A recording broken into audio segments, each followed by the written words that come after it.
स्नातक तृतीय वर्ष के प्रिय बच्चों, आज हम महाकवि दंडी के विषय में चर्चा करेंगे। महाकवि दंडी का जन्म कहाँ हुआ, उनका व्यक्तित्व कैसा था, उनका कृतित्व क्या था, इन सब बातों को लेकर के हम आपके सामने अभी चर्चा करेंगे। उनके जीवन के विषय में अगर हम चर्चा करें तो उसे जीवन परिचय कहा जाएगा। महान संस्कृत गद्य लेखक दंडी के जीवन चरित्र के संबंध में अभी तक पूर्ण जानकारी प्राप्त नहीं हुई है। कुछ ही समय पूर्व अवंती सुंदरी कथा तथा अवंती सुंदरी कथा सार नामक 2 ग्रंथ प्राप्त हुए हैं। प्रथम के लेखक दंडी ही बतलाए जाते हैं। इस अवंती सुंदरी नामक ग्रंथ के प्रारंभ में दंडी का जीवन चरित्र प्राप्त होता है। उसके मतानुसार इनके पिता का नाम वीरदत्त और माता का नाम गौरी है। इनके माता पिता का देहावसान इनकी बाल्यावस्था में ही हो गया। ये कुछ दिनों तक अनाथ के रूप में इधर उधर भटकते रहे। अंत में इन्हें पल्लव नरेश की सभा में स्थान मिला। वहीं इन्होंने अपने ग्रंथों की रचना की, ऐसा माना जाता है। यही इनके काल का निर्धारण भी करता है। स्थिति काल की बात करें तो महाकवि दंडी का स्थिति काल अधिकांश आलोचकों तथा विद्वानों द्वारा 7वीं शताब्दी स्वीकार किया गया है, किंतु फिर भी इस बारे में विद्वानों में मतैक्य नहीं है। सिंहली भाषा के अलंकार ग्रंथ सीय वस लकर स्वभाषा अलंकार की रचना महाकवि दंडी के काव्यादर्श के आधार पर की गई है। इस ग्रंथ के रचयिता राजसेन प्रथम का समय 826 से 866 ईस्वी था।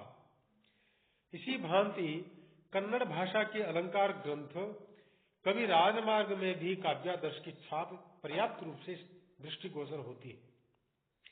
इस ग्रंथ के लेखक अमोघ वर्ष का समय 814 ईस्वी अथवा 815 ईस्वी के लगभग माना गया है।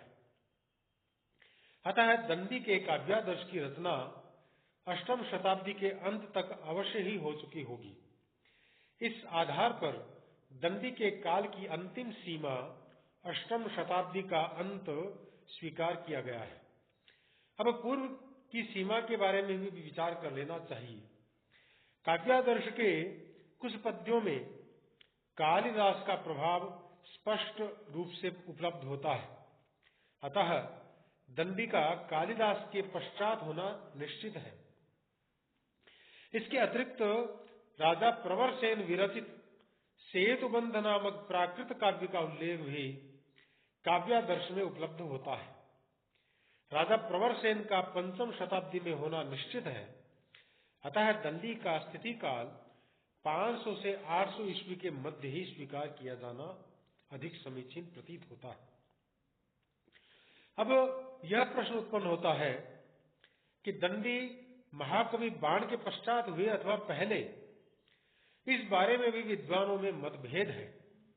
याकोबी तथा पीटरसन की दृष्टि में कादंबरी में वर्णित शुकनासोपदेश की छाया काव्यादर्श के एक पद्य में स्पष्ट रूप से दृष्टिगोचर होती है। इसके अतिरिक्त दंडी ने महाकवि बाण और मयूर की प्रशंसा भी की है। तीसरी बात यह है कि अवंती सुंदरी कथा में कादंबरी का वर्णन बाण की प्रसिद्ध कथा से मिलता जुलता है। अतः उक्त स्थिति में महाकवि दंडी का बाण के पश्चात 7वीं शताब्दी के उत्तरार्ध में होना निश्चित हो जाता है। डॉक्टर बेलवेलकर ने भी दंडी का यही समय स्वीकार किया है। इसके विरुद्ध दंडी का काल 7वीं शताब्दी का पूर्वार्ध मानने वाले विद्वानों का कथन यह है कि शैली की दृष्टि से दंडी बाण के पूर्ववर्ती ज्ञात होते हैं। यदि दंडी बाण के पश्चात हुए होते तो दंडी के ग्रंथों की लेखन शैली पर बाण का प्रभाव अवश्य पड़ा होता, किंतु दशकुमार चरितम की सरल तथा प्रासादिक शैली पर बाण भट्ट की प्रौढ़ तथा अलंकारिक शैली का कोई प्रभाव परिलक्षित नहीं होता है।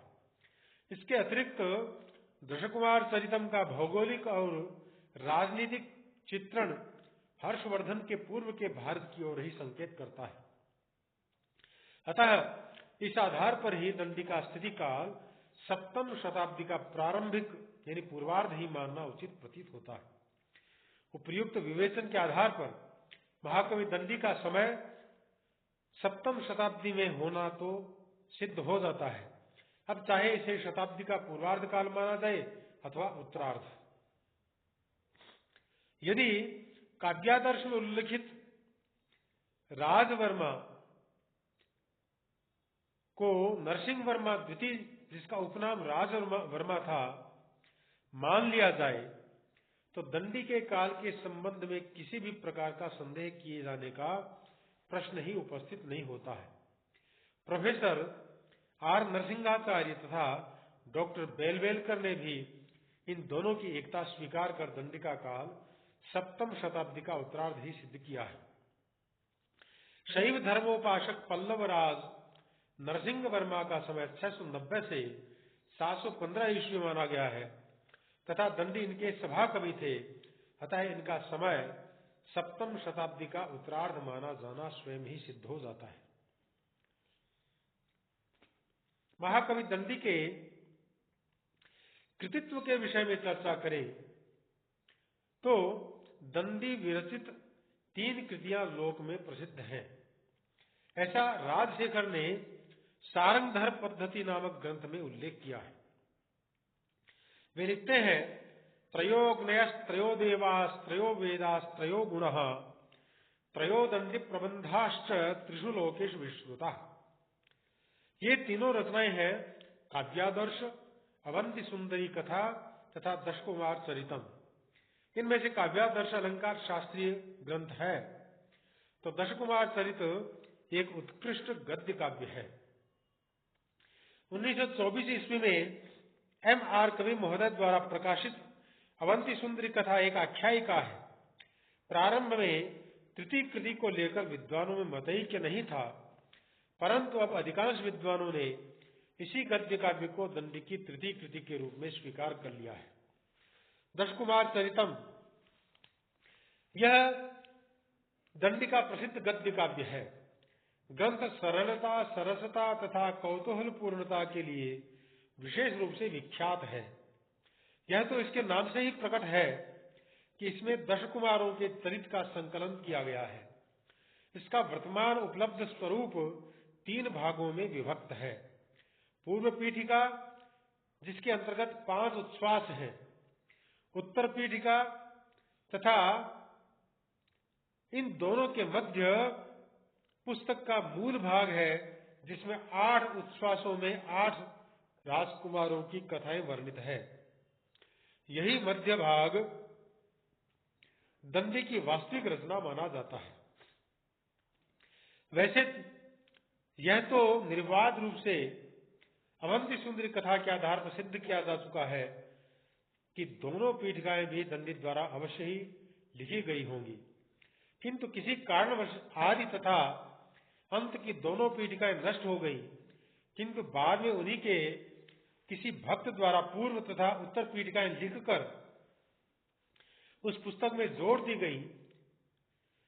श्री M.R. काले महोदय के मतानुसार दंडी की इस मूल कृति का तेलुगु अनुवाद 13वीं ईस्वी शती में किया गया था। अतः उसका अनुमान है कि किसी योग्य लेखक ने बाद में इस तेलुगु अनुवाद के आधार पर अप्राप्य भाग को संस्कृत में अनुदित कर दिया होगा। प्रिय बच्चों, दशकुमार चरितम में राजकुमारों की कथाएं अत्यंत मनोरंजक शैली में वर्णित हुई है। इसमें 10 राजकुमारों के पर्यटनों, अनुभवों तथा पराक्रमों का अत्यंत सजीव वर्णन दंडी द्वारा प्रस्तुत किया गया है। इसमें छल कपट, मार काट, चोरी जारी से ओतप्रोत वर्णन है। व्यंग्य तथा विनोद के साथ इसमें तत्कालीन समाज का सुंदर चित्रण किया गया है। साहसी राजकुमार किस भांति उचित अनुचित का विचार छोड़कर अपने अपने कार्यों की सिद्धि के लिए निरंतर प्रयत्नशील तथा सजग दिखलाई पड़ते हैं, इसका वर्णन एक विचित्र व्यंग्यात्मक शैली में उपस्थित किया गया है। अभिमानी, कपटी, धूर्त, कुट्टनी, व्यभिचारिणी स्त्रियों तथा हृदयहीन वैश्याओं, तपस्वियों तथा ब्राह्मणों आदि सभी का इस ग्रंथ में भंडाफोड़ किया गया है। दंडी का चरित्र चित्रण अत्यंत सजीव तथा विशद है। उनके सभी पात्र वास्तविक से प्रतीत होते हैं। समाज के उच्च तथा निम्न वर्गों का वे जीता जागता चित्र उपस्थित कर देते हैं। उनके दशकुमार चरितम से तत्कालीन रीति रिवाजों का भी परिचय प्राप्त होता है। उनका रचना कौशल भी देखने योग्य ही है। कथानक की रोचकता में वृद्धि करने के लिए दंडी यत्र तत्र शिष्ट हास्य, मधुर व्यंग्य तथा गंभीर वर्णन का आश्रय लेते हैं। यदि कहीं पर वर्णनों का विस्तार मिलता है तो कहीं कहीं लघु कथाएं भी उपलब्ध होती हैं। कथाओं का क्रम प्रशंसा के योग्य है। मुख्य कथा के प्रवाह में अवान्तर कथाओं के आ जाने से किसी प्रकार गति अवरोध उत्पन्न नहीं होता है। व्याकरण की दृष्टि से भी दशकुमार चरितम पूर्णतया निर्दोष है। इस भांति सजीव चरित्र चित्रण, स्वाभाविक शैली, शिष्ट हास, रसानुकूल शब्द विन्यास, बुद्धि चातुर्य, यथार्थ एवं आदर्श सुमधुर सामंजस्य इत्यादि अनेक विशेषताओं से सुसज्जित दशकुमार चरितम संस्कृत गद्य साहित्य में अपना एक अनूठा तथा विशिष्ट स्थान रखता है। प्रिय बच्चों, आज हम इस प्रकरण को यहीं पर संपन्न करते हैं। आगे के विषय को लेकर के फिर हम उपस्थित होंगे। तब तक के लिए जयतु संस्कृतम, जयतु भारतम।